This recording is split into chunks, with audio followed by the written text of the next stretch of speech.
কথাটাই তিনি বলছেন, গুরুত্বপূর্ণ কথাটা বললেন। তবে ভালো লাগলো যে অন্তত এই প্রথমবারের মতন শেখ হাসিনার, আমরা তো প্রায় প্রতিদিনই বলি শেখ হাসিনা আন্দোলন মুখে পালায় গেছে, আর বলে ওই আনন্দবাজার সহ একটা তারা বলে উনি স্বেচ্ছা নির্বাসনে গেছেন।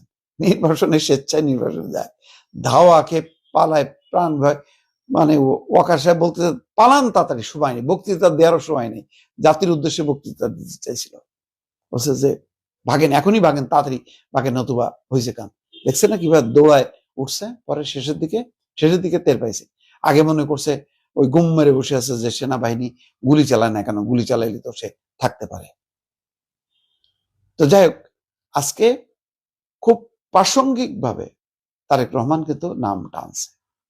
এমন না যে তার গত আসার পর থেকে তো প্রতিদিনই বক্তৃতা দিচ্ছেন, কোনো বক্তৃতায় কোট করতে পারিনি, আমি খুব খেয়াল করে দেখছি শেখ হাসিনার নাম, আওয়ামী লীগের নামটা উচ্চারণ করেনি।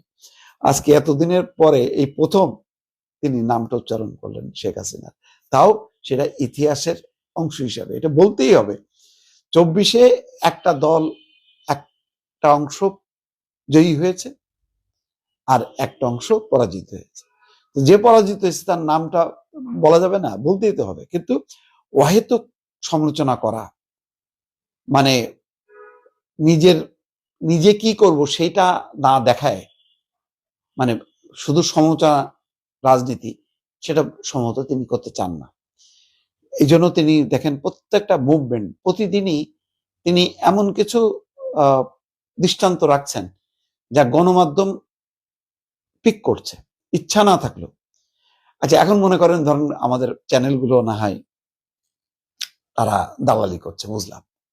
আমরা যারা স্বাধীন, আমাদের তো দরকার নেই, কিন্তু আমরা এটাকে এড়াইতে পারছি না, কারণ এগুলি দৃষ্টান্ত, এগুলি নিয়ে আসছি, কথা বলছি।